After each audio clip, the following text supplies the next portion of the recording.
الحمدللہ رب العالمین والصلاة والسلام علی سید الانبیاء والمرسلین اما بعد فاعوذ باللہ من الشیطان الرجیم بسم اللہ الرحمن الرحیم۔ آج ہمارا موضوع اعلیٰ حضرت رحمۃ اللہ تعالی علیہ اور فن شاعری ہے، اور آج ہمارے ساتھ موجود علامہ فراز اتاری المدنی ہیں۔ ان سے ہم کچھ اس موضوع کے متعلق سوالات کریں گے اور انشاءاللہ عز و جل ان سے جوابات حاصل کریں گے۔ السلام علیکم۔ وعلیکم السلام ورحمۃ اللہ وبرکاتہ۔ آپ سے سب سے پہلا یہ سوال ہے کہ کیا ہر کوئی شاعری کر سکتا ہے؟ دیکھیں، شاعری جو ہے یہ ایک فن ہے، اور ہر فن سیکھنے سے آتا ہے، اور شاعری پھر مختلف قسم کی ہوتی ہے۔ عشقیہ فسقیہ شاعری بھی کی جاتی ہے، کفریہ الفاظ بھی اس کے اندر ہوتے ہیں، پھر ہم بھی لکھی جاتی ہے، نعت شریف بھی لکھی جاتی ہے۔ تو جو عشقیہ اور فسقیہ اور فضول جو شاعری ہے، ظاہر ہے کہ وہ تو ممنوع ہے شرعاً، اس کا کرنا جو ہے وہ جائز بھی نہیں ہے۔ اب بات جو ہے وہ اگر نعت کی یا حمد کی، یا جس کو آپ کہیں کہ اچھے جو کلام ہیں اس کی اگر بات کی جائے، تو دو چیزیں ہیں یہاں پر۔ ایک تو یہ ہے کہ فن شاعری ہمارے یہاں جو ہے وہ لوگ سمجھتے ہیں کہ بس شاعری تو بس تھوڑی سی اردو آتی ہے تو ہر بندہ کر سکتا ہے۔ ایسا نہیں ہے، شاعری ایک باقاعدہ فن ہے، اس کے اوزان ہوتے ہیں، اس کی بحریں ہوتی ہیں، اور پھر باقاعدہ سیکھنا پڑتا ہے، اور یہ اتنا آسان فن نہیں ہے۔ تو ایک تو یہ کہ شاعری کا فن سیکھنا، تو چاہے وہ کوئی بھی کرنا چاہتا ہو اس کو پہلے فن تو سیکھنا ہی پڑے گا، کیونکہ بعض اوقات ایسا بھی ہوتا ہے، میرا اپنا تجربہ بھی ہے، بعض لوگ وہ کو شرعی چیکنگ کروانے کے لیے بھیجتے ہیں کہ بھائی ذرا کلام چیک کریں۔ تو میں نے تھوڑا سا یہ فن سیکھا ہوا ہے، اس کے اوزان وغیرہ تھوڑے سیکھے ہوئے ہیں، تو پتہ چل جاتا ہے کہ کتنی جو ہے وہ اس نے شاعری کی ٹانگیں توڑ کے رکھی ہوئی ہیں۔ اور اگر اس کو یہ کہا جائے نا کہ یار آپ نے جو کلام لکھا ہے نا تو یہ تو اللہ کی پناہ، تو بیچارہ تھوڑا دنگ سا رہ جاتا ہے کہ یار یہ کیا بات کر رہے ہیں آپ۔ تو ان کو سمجھانا پڑتا ہے کہ بھائی یہ ایک فن ہے، اس کو سیکھنا پڑے گا، یہ نہیں کہ آپ کو تھوڑی سی اردو آئی تو آپ نے شاعری کرنا شروع کر دی۔ یعنی اتنا عجیب و غریب اس کا وزن ہوتا ہے کہ جو واقعی شعراء ہوتے ہیں جن کو یہ فن آتا ہوتا ہے وہ تو کان پکڑ لیتے ہیں۔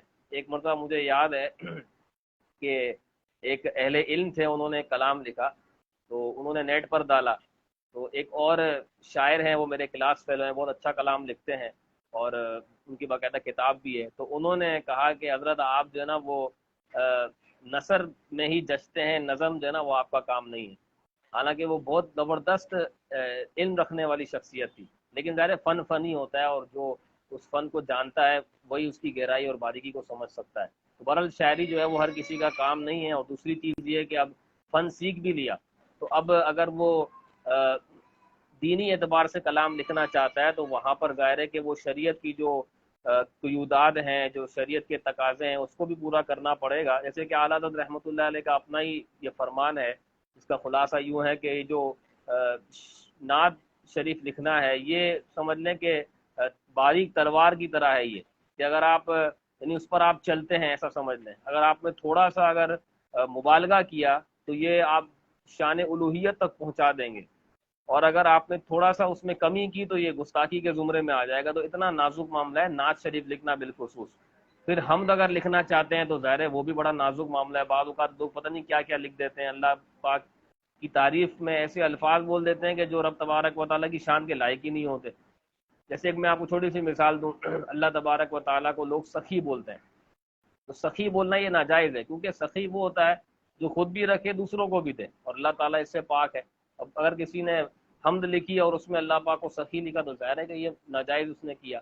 تو اس کے لیے یہ علم ہونا بھی، شریعت کا اتنا علم ہونا ضروری ہے جس سے وہ صحیح انداز میں شریعت کے تقاضوں کے مطابق کلام لکھ سکے۔ اب بالفرض فن بھی سیکھ لیا اور اچھا کلام بھی لکھ لیا، خود اگر اتنا اہل علم نہیں ہے کسی مفتی سے چیک کروا لیا، اب اگر وہ لوگوں کو بتاتا ہے، دکھاتا ہے، یا اس کے کلام اگر پڑھے جائیں تو ظاہر ہے کہ پھر اس میں گنجائش تو ہے، لیکن بات یہی ہے کہ یہ ہر کسی کا کام نہیں ہے۔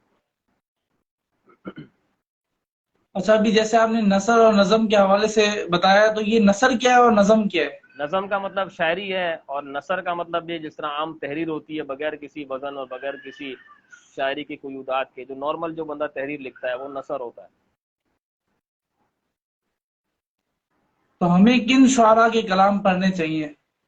دیکھیں، امیر علیہ سنت دامت برکاتہم علیہ کی تو یہی ترغیب ہے کہ جو ہمارے اکابرین ہیں، جیسے اعلیٰ حضرت امام علیہ سنت رحمۃ اللہ تعالیٰ علیہ، ان کا کلام پڑھا اور سنا جائے۔ اسی طرح اعلیٰ حضرت رحمۃ اللہ علیہ کے جو بھائی ہیں مولانا حسن رضا خان رحمۃ اللہ تعالیٰ علیہ، جن کو شہنشاہ سخن بھی کہا جاتا ہے، ان کا کلام پڑھا جائے سنا جائے۔ اسی طرح اعلیٰ حضرت رحمۃ اللہ علیہ کے دونوں شہزادے مفتی اعظم ہند مفتی مصطفیٰ رضا خان اور مولانا مفتی حامد رضا خان رحمہم اللہ تعالیٰ، ان کا کلام پڑھا جائے۔ مفتی احمد یار خان نعیمی ہے، اسی طرح مفتی نعیم الدین مراد آبادی ہیں، اسی طرح جمیل الرحمان صاحب ہیں، اور اس طرح کے ہمارے اکابرین ہیں۔ امیر علیہ سنت دامت برکاتہم العالیہ کے اتنے کلام ہیں، وہ پڑھے سنے جائیں تو انشاءاللہ اس کی برکتیں ملیں گی۔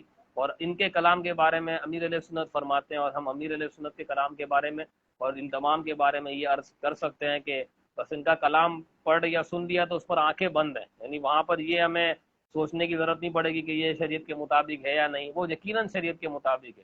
بعض اوقات لوگ شاعر ہوتے ہیں اور اہل علم کے طور پر مشہور بھی ہوتے ہیں، لیکن بعض اوقات وہ بھی اپنے کلام کے اندر ایسے الفاظ بول جاتے ہیں کہ جو قابل غور ہوتے ہیں۔ آپ نے شاید اگر مدی مذاکرہ دیکھا ہو تو کئی مرتبہ ایسا ہوا ہے امیر علیہ سنت کسی شعر پر جو نا وہ چونکے ہیں، وہاں پر رکوا دیا ہے کہ یار یہ الفاظ سمجھ میں نہیں آ رہے۔ اور کئی مرتبہ ایسا بھی ہوا ہے کہ مارکیٹ میں کوئی نیا کلام آیا اور وہ اتنا مشہور ہو گیا، لیکن بعد میں علماء نے بتایا کہ بھائی اس میں تو اتنی بڑی خرابی ہے۔ جیسے ایک مثال ہے، وہ ایک بہت مشہور ہوا تھا شعر، حالانکہ وہ شعر درست نہیں تھا، کہ حوروں کا غرور توڑ ڈالا، اس طرح کا کوئی شعر ہے کہ وہ لگا کے ماتھے پر پتہ نہیں ٹیکا، اس طرح کا کوئی شعر ہے۔ وہاں پر حضرت بلال رضی اللہ تعالیٰ عنہ کے بارے میں یہ بات کی جا رہی ہے، تو علماء نے پھر سختی سے منع کیا کہ یہ تو درست نہیں ہے شعر، پھر بعض لوگوں نے پھر اس کلام کو پڑھنا چھوڑ دیا۔ تو یہ بات ہے کہ ان کے کلام پڑھے جائیں تو ہمیں تو ظاہر اتنا شریعت کا پتہ نہیں ہے، لیکن ان بزرگان دین نے یقیناً شریعت کی پاسداری کرتے ہوئے ہی یہ کلام لکھے ہیں۔ تو اعلیٰ حضرت رحمۃ اللہ تعالیٰ علیہ کی شاعری میں ایسی کیا خاص بات ہے؟ اعلیٰ حضرت رحمۃ اللہ تعالیٰ علیہ جس طرح دیگر فنون کے امام ہیں، اس طرح شاعری کے بھی امام ہیں۔ وہ تو آپ شاعری پڑھیں گے اور اس کی باریکیوں کو دیکھیں گے تو پھر آپ کو پتہ چلے گا کہ کیا خاص بات ہے، خاص بات ہے۔ یعنی تبھی تو کہا جاتا ہے کہ کلام الامام امام الکلام، یعنی اعلیٰ حضرت کا جو کلام ہے وہ کلاموں کا بھی امام ہے۔ ظاہر ہے یہاں مراد وہ قرآن پاک یا حدیث کی کتابیں نہیں ہیں، یعنی جو آپ کے جو ہم زمانہ ہیں یا آپ جو دیگر افراد ہیں ان کے مقابلے میں جو اعلیٰ حضرت رحمۃ اللہ علیہ کا جو نعتیہ کلام ہے وہ سب پر فائق ہے۔ تو کیا اعلیٰ حضرت رحمۃ اللہ تعالیٰ علیہ کی شاعری یہ فنی حیثیت سے امام کی حیثیت رکھتی ہے؟ بالکل فنیت اعتبار سے بھی رکھتی ہے، اور عشق کے اعتبار سے بھی اگر آپ کہیں تو اگر کوئی یہ چاہتا ہے کہ میرے دل میں عشق رسول کی شمع جو ہے وہ موزن ہو، اس کی جو ایک جو ہے نا وہ اس کو کہیں کہ میرا دل عشق رسول میں جو ہے وہ موجیں مارنے لگے، تو اس کو چاہیے کہ وہ اعلیٰ حضرت رحمۃ اللہ علیہ کے کلام پڑھے اور پھر پڑھ کے سمجھے بھی۔ لیکن اعلیٰ حضرت رحمۃ اللہ علیہ کی شاعری کی یہ خصوصیت ہے کہ نہ بھی سمجھ میں آئے تب بھی دل تو جھومتا رہتا ہے اور مزے کو بھی مزہ آ جاتا ہے۔ اچھا، یہ جو امام کی حیثیت رکھتی ہے شاعری، اس کی کچھ اگر آپ مثالوں سے سمجھا دیں۔ دیکھیں ویسے تو بہت ساری مثالیں ہیں، اور اس پر میں نے ایک رسالہ بھی مرتب کیا ہے اعلیٰ حضرت رحمۃ اللہ علیہ اور فن شاعری، تو اس میں سے میں آپ کو کچھ آسان اور دلچسپ باتیں انشاءاللہ بیان کرتا ہوں۔ شاعری کی دیکھیں ایک تو ہوتا ہے کہ وہ وزن وغیرہ کا خیال رکھنا، یہ ایک فن شاعری کے اعتبار سے الگ چیز ہے، لیکن اس میں مزید بھی کچھ چیزیں ہوتی ہیں۔ جیسے ایک ہوتا ہے صنعت تجنیس ناقص۔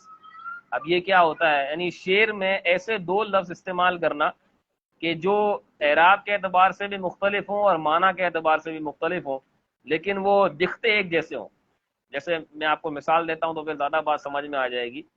اعلیٰ حضرت رحمۃ اللہ علیہ کا شعر ہے، تیرے خلق کو حق نے عظیم کہا، تیری خلق کو حق نے جمیل کیا، کوئی تجھ سا ہوا ہے نہ ہوگا شہا، تیرے خالق حسن و ادا کی قسم۔ اب آپ دیکھیں پہلا جو مصرعہ ہے، اچھا یہاں پر لوگوں کو مصرع اور شعر کا فرق بھی نہیں پتا ہوتا، بہرحال یہ پہلا جو مصرعہ ہے، تیرے خلق کو حق نے عظیم کہا۔ اب دیکھیں یہاں پر بھی خا لام اور قاف ہے، اور تیری خلق کو حق نے جمیل کیا، یہاں بھی خا لام کاف ہے، لیکن دکھنے میں دونوں ایک جیسے ہیں، خا لام قاف خا لام قاف، لیکن دونوں کے اعراب میں بھی فرق ہے، دونوں کے معنی میں بھی فرق ہے۔ خلق کہتے ہیں اخلاق کو، جیسے کہ اللہ پاک نے فرمایا انک لعلی خلق عظیم، اور خل کہتے ہیں ظاہری صورت کو یا ظاہری حسن و جمال کو. تو اب دونوں اسپیل اگر دیکھیں دونوں کا سیم ہے، لیکن معنی کے اعتبار سے اور اعراب کے اعتبار سے دونوں مختلف ہیں. تو یہ کہلاتی ہے صنعت تجنیس ناقص، کہ یہاں پر دو الفاظ ایسے استعمال کیے ہیں کہ جو حروف کے اعتبار سے ایک جیسے ہیں لیکن معنی اور اعراب کے اعتبار سے الگ الگ ہیں. اس کی ایک اور مثال دیتا ہوں. بہت مشہور کلام کا ایک شعر ہے کہ سونا پاس ہے، سونا بن ہے، سونا زہر ہے اٹھ پیارے، تو کہتا ہے نیند ہے میٹھی تیری مت ہی نرالی ہے. اب یہاں پر اعلیٰ حضرت رحمۃ اللہ علیہ نے سین واو اور نون الف جو یہ لفظ ہیں یہ 3 مرتبہ استعمال کیے، لیکن تینوں مرتبہ الگ الگ معنی میں اور اس کے تینوں کے اعراب بھی الگ الگ ہیں. پہلا ہے سونا، تو سونے سے مراد وہ جو سونا چاندی ہوتا ہے، گولڈ جس کو ہم کہتے ہیں، تو یہ سونا. اچھا، دوسرا جو ہے وہ سونا، تو سونا کہتے ہیں جس کو کہ ویرانی، سونا سونا کہتے ہیں نا، سونا سا ہے، تو یہ ویرانی. اب لکھنے میں تو وہ سیم ہے، سونا بھی سیدھا لکھتے ہیں، سونا بھی سیدھا لکھتے ہیں. اور تیسرا جو ہے وہاں پر بھی سونا ہے لیکن وہ سونا کسی اور معنی میں جس کو آپ نیند کہتے ہیں، سلیپنگ. اب دیکھیں تینوں دکھنے میں ایک جیسے ہیں، اعراب میں کچھ مختلف ہے اور معنی میں تو بہت ہی فرق ہے. تو اس کی کئی مثالیں اعلیٰ حضرت رحمۃ اللہ علیہ کے اشعار میں ملتی ہیں.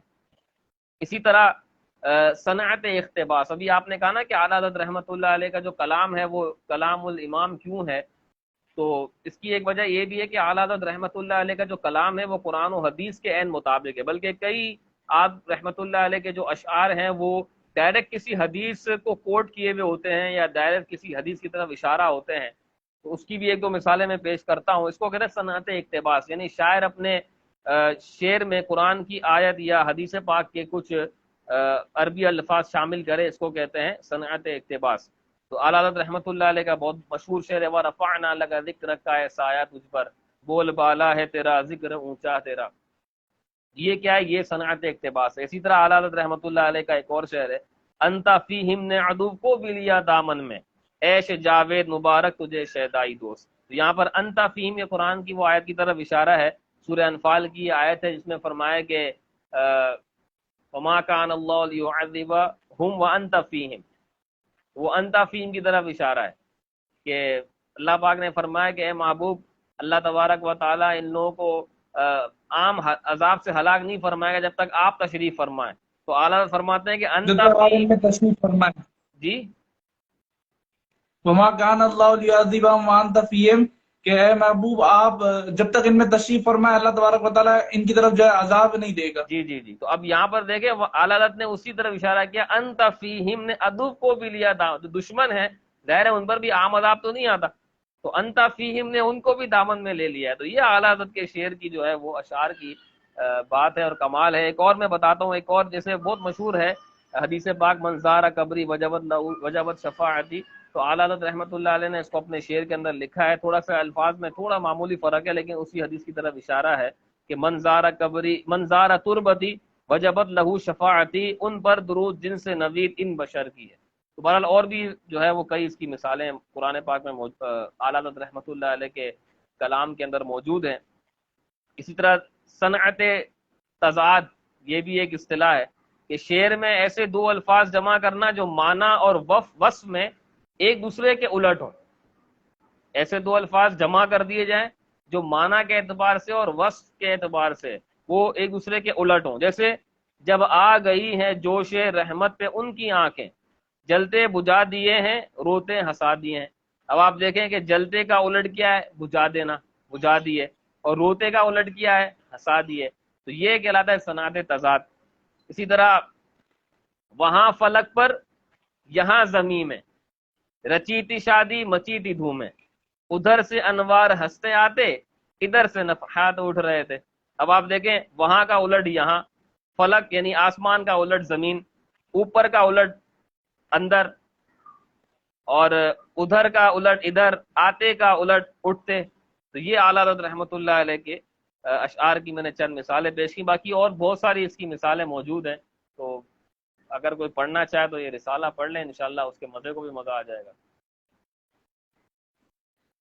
اچھا، جو ایک اعلیٰ حضرت رحمۃ اللہ تعالیٰ علیہ کا ایک کلام ہے، لم یأتی نذیرک فی نظر، مثلے تو نشد پیدا جانا، جگراج کو تاج ترے سرسو ہے تجھ کو شہد و سرا جانا. اس کلام کے حوالے سے کچھ ارشاد فرمائیں کہ ایسا لگتا ہے یہ اعلیٰ حضرت رحمۃ اللہ تعالیٰ علیہ کی کرامت ہے یہ کلام. بالکل یہ کہا جاتا ہے، اور یہ بھی ایک سمجھ لیں کہ جو فن شاعری ہے اس کی ایک صنعت ہے جس کو صنعت تلمیح کہتے ہیں، یعنی ایک زبان کی نظم میں دوسری زبان کا ایک مصرع یا اشعار اس کو ملا دینا، یہ صنعت تلمیح کہلاتا ہے. تو یہ اعلیٰ حضرت رحمۃ اللہ علیہ کے صنعت تلمیح کا مظہر ہے یہ جو کلام ہے.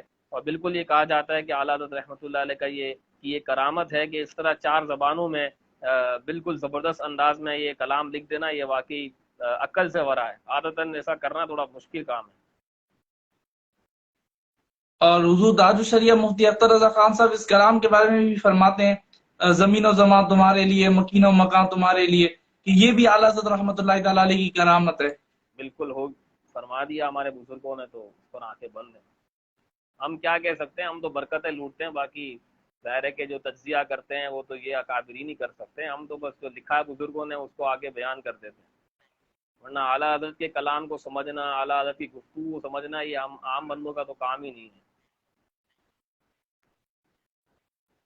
جزاک اللہ خیر، آپ نے اپنا وقت عنایت فرمایا.